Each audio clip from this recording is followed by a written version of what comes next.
갑년에 태어난 분들의 재물복에 관해서 말씀드립니다.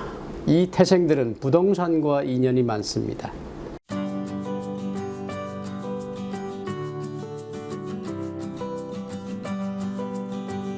여러분 안녕하세요. 반갑습니다. 겸재명리학연구원입니다. 오늘은 사주팔자에 태어난 생년천간에 의한 운명에 관해서 알아보는 시간입니다.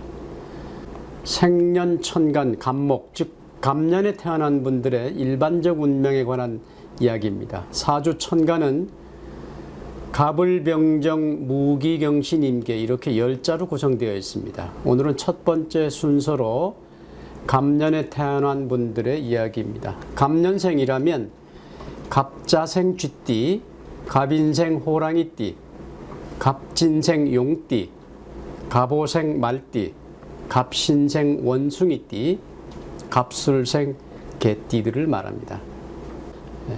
올해는 이민년이기 때문에 호랑이띠가 되기도 합니다만 임년생 이렇게 나중에 또 설명 드려볼 수 있겠습니다. 갑년생들은 드높은 이상으로 남을 지배하고자 하는 의욕이 결국 강한 고집을 동반하지만 융화하는 덕만 기른다면 대성하고 입신을 기약할 수 있는 사람들입니다. 타고난 천성은 황야에 우뚝 서 있는 고든 나무로서 수많은 세월 갖은 풍상에도 쓰러지지 않는 큰 나무와도 같이 모든 역경과 시련에도 잘 견뎌내는 침착성이 있고 그 마음 또한 정직하고 군계 일학으로 남달리 준엄한 기상을 타고났으므로 내면에 도사리고 있는 웅지는 타의 추정을 불허합니다. 또한 내면 깊숙이 도사리고 있는 강한 자존심은 평소에도 남에게 아쉬운 소리를 하지 못하는 성격으로 아무리 궁한 처지에 몰려 있어도 자신의 초라한 내면이 남에게 노출되는 것을 인생 최대의 수치로 생각합니다. 어떤 때는 빈곤을 교묘히 위장하여 자신의 현실을 더욱 어렵게 만드는 묘한 습성이 있음도 부인할 수 없습니다. 이런 까닭에 남 보기엔 화려한 듯해도 내면이나 생활이 어렵고 힘든 삶을 이어가는 분들이 많고 또 자신 스스로 고독한 생애를 걷기도 하며 지나친 경우에는 인생의 뒤안길에서 원망설인 독백으로 허탈해하기도 합니다. 갑년에 태어난 분들께 조언을 드리자면 너무 자존심을 내세우지 말고 지인들에게 솔직히 어려움을 이야기하고 도움을 청하시는 것이 좋겠습니다. 나를 아는 많은 사람들은 기꺼이 도와줄 것입니다. 또 그 일을 매우 기쁘게 생각할 것입니다. 역상으로 보는 갑목은 큰 나무의 형상이니만큼 가지와 잎도 많은 까닭에 풍우에 시달려 바람잘 날 없는 격입니다.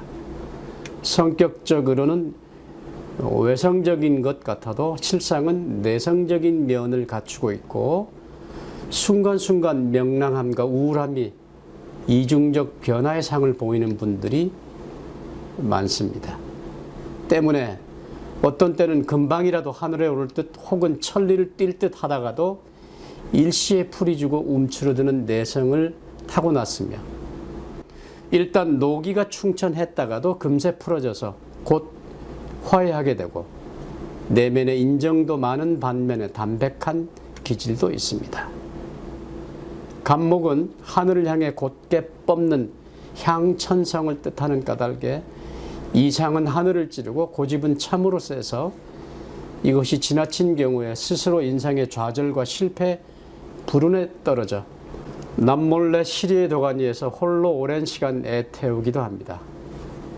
그러나 그 내면 깊숙한 곳에는 남다른 웅지와 창조적인 강한 집념이 도사리고 있으니 이와 같은 특성이 곧 훗날 어떤 장애와 함정에 빠졌다가도 뜻밖의 도움으로 일시에 재기복구하는 천우신조의 행운을 몰고 오기도 합니다.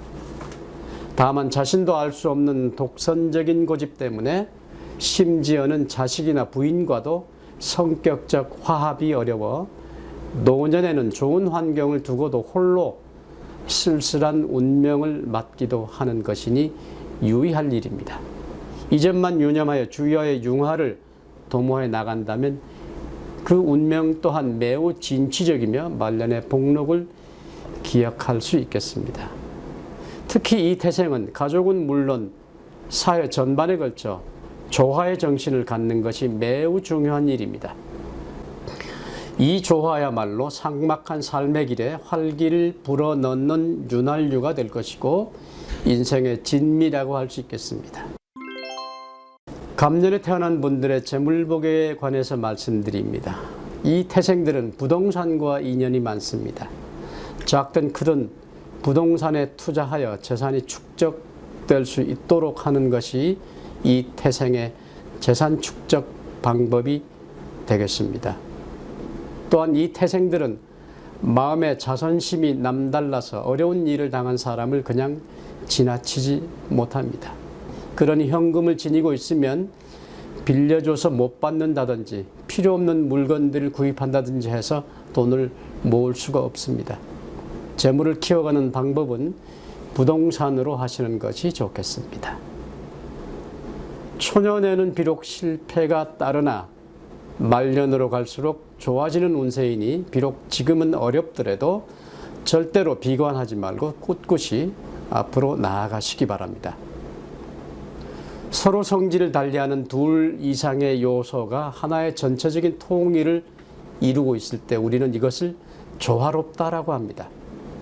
조화는 결코 타협이 아니며 개성이 각각 다른 두 물체가 서로 충돌하지 않고 자기의 본질 그대로 살려 서로 존중하는 세계입니다. 이 역의 본의도 실은 모두 조화의 세계를 가르치는 변통학문입니다. 우리가 존재하고 있는 우주에는 춘추필법이 있습니다. 봄이 가면 여름이 오고 가을이 지나면 겨울이 찾아옵니다. 추나추동의 사계절은 어김없이 순환하는 것이죠.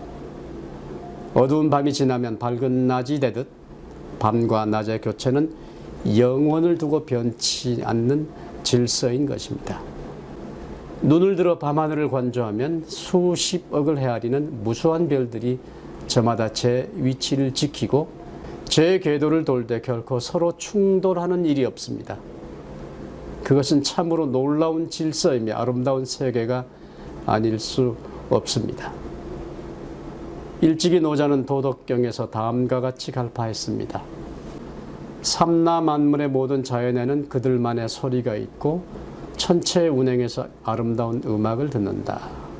특히 갑년에 태어난 태생은 고지식한 성품을 버리고 조화의 미덕을 쌓아야 오직 인생의 성공자라는 말을 들을 수 있겠습니다.